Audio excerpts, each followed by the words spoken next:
Now, at any point since the tax election, has Mr. Marshall, in your knowledge, made some gesture toward the union that, hey, you know what, I'm getting ready to hire some full-time drivers, I'm waiting on money to come Yeah, in? we have had that discussion, you understand, but we talked about a forward plan. I mentioned to him, I have no problem with giving you 25 new employees, whether they part-time or whether they would be full-time. But could you advance me a forward plan to 2014 or 2013? You must take care of the people that's here. You cannot continue to run the company off the employees' back. Right. And as you see it, that's what's been happening for 3 And years. certainly, so that's what's been happening for 3 years. And so you can pretty much say the company's been hiding behind the mirror saying we don't have any money. But here's the big picture. You understand? We was only $600,000 in debt. We $2.1 million in debt. Now, I know from being the business agency of this union, when you make adjustment, you have to scale back. You cannot put something additional out here and keep running the deficit up. The question I have is, you understand, if we're going to enlarge and be able to give the people in this city, better service, more transit, and then the workforce would increase double, then I have a question. Could he really manage what we asking him to manage? So that's what I have read in the local newspaper, The Advocate, and to theadvocate.com, that there are members of your union calling for Mr. Brian Marshall's resignation as CEO. Certainly, we have had, like I said, several employees are very, very unhappy. And when I can clearly tell you that's probably 100%. And when we was voting to do the informal picking, 100% of the employees wanted him to, you understand, step down. You understand? Because we think the direction we going in this city, this great city, I have been part of this city for 30 some years providing service to this city.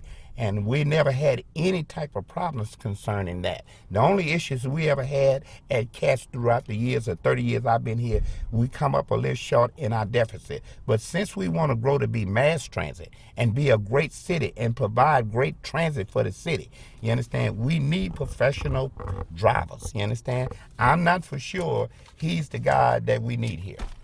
Now, once again, we're speaking with Larry Patin. He is president and business manager of the Amalgamated Transit Union Local 1546 right here in Baton Rouge.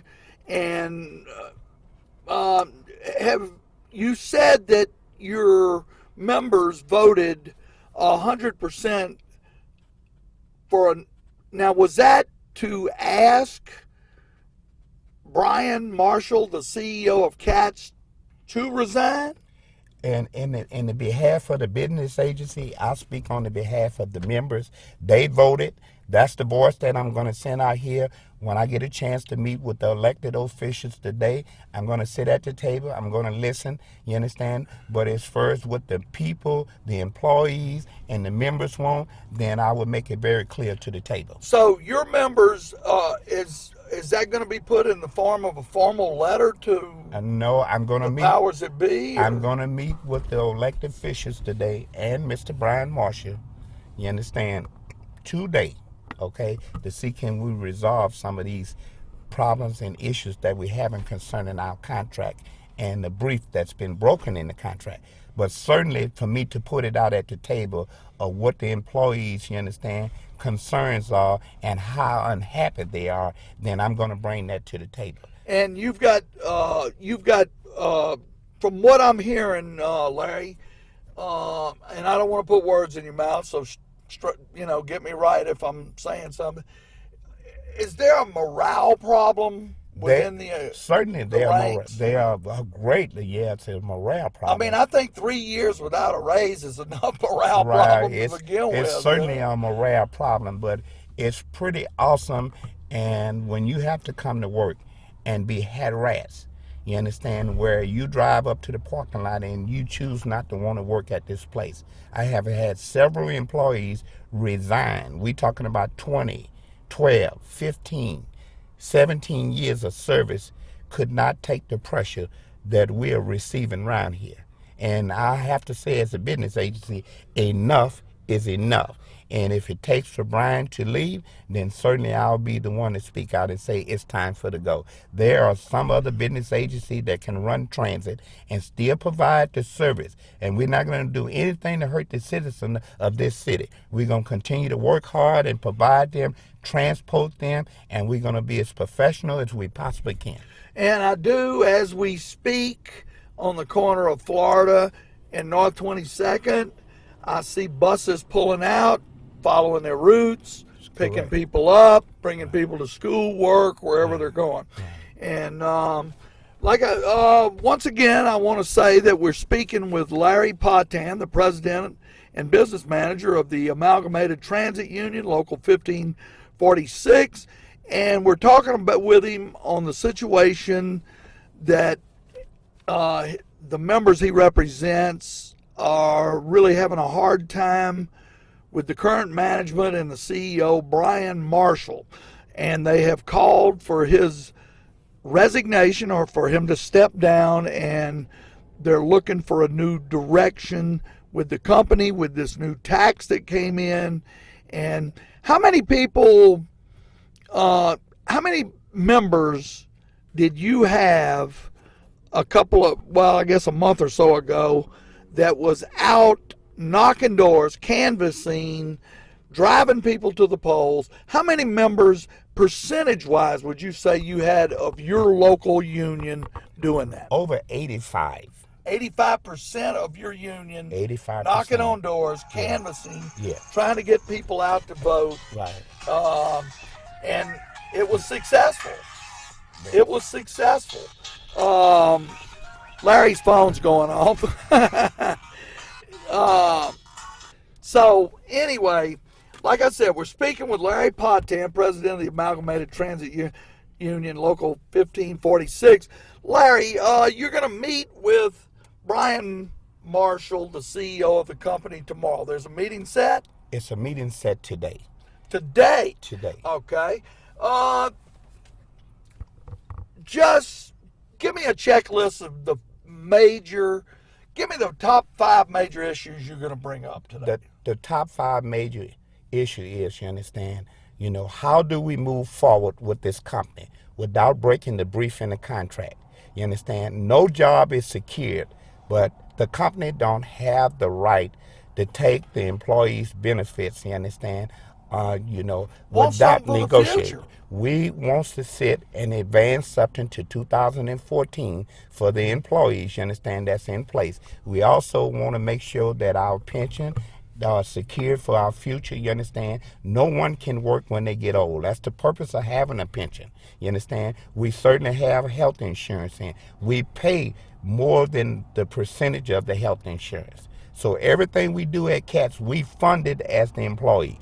And certainly all I'm asking him to do, you understand, is the matron sheet that he has in place to get rid of employees here, you understand. We want to do away with it at the table. We want to sit down and talk about it, you understand. And certainly I know a company should have rules, you understand, but not rules to destroy people's lives. Right. And that has happened in the last... And that has happened. How long has Brian Marshall been the CEO of this company? They brought Brian here to this town in 2009. And so he's been here since 2009. And we have had a nightmare with this guy. You understand? And he has no relationship with none of his employees, even in management. They are not able to say anything, you understand, because they are at-will employees. You understand? But the way we operate in the transit business, some of the people that's in the collective bargain, if they qualified with experience, they can move up and go in management. And then they become an at-will employee. Then they become an at-will employee. Boy, that's ironic. Yeah, that's certainly ironic. And now, once they become an at-will employee in management, is there any chance of them stepping back into the collective bargaining Yes. agreement if they have a problem? Yes, they step back into the collective bargain, but the way the collective bargain set up is if you over and manage me a year, you lose your seniority to a certain extent. Yeah. Because you have It's other only people. fair. You have other people that's working towards, you understand, a position in a contract. And each person that signs a contract for a route, and we have route changes 2 times a year, sometimes 3 times a year, because it's only fair that a bus driver use a route for 3 months, you understand, at a time. You understand, because you get burnt out. Larry, 30 seconds. Give us what you hope comes out of this meeting tomorrow. I hope Today.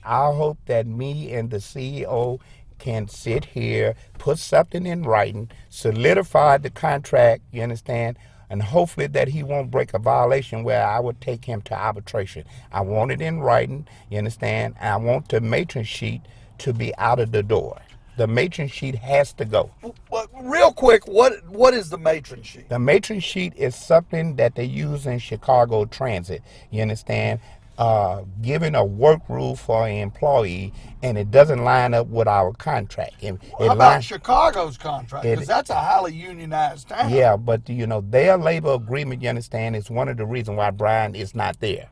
Ah, they got rid of him. That's right. So I had a chance to speak in Chicago to their labor group. They are larger than us. Right. You understand? Very much so, Yeah, yes. but yeah, he took that to try to use it here. But you cannot make a matron sheet without the contract. The contract is the brief of the labor union. And Chicago doesn't have the matron sheet in their contract. No, they don't use it up there. Right. And he's lucky he got out of that town alive, Larry. Yeah, that's right. Larry Patin, I want to thank you. He is the president of the Amalgamated Transit Union Local 1546. I thank you for spending your time with us today.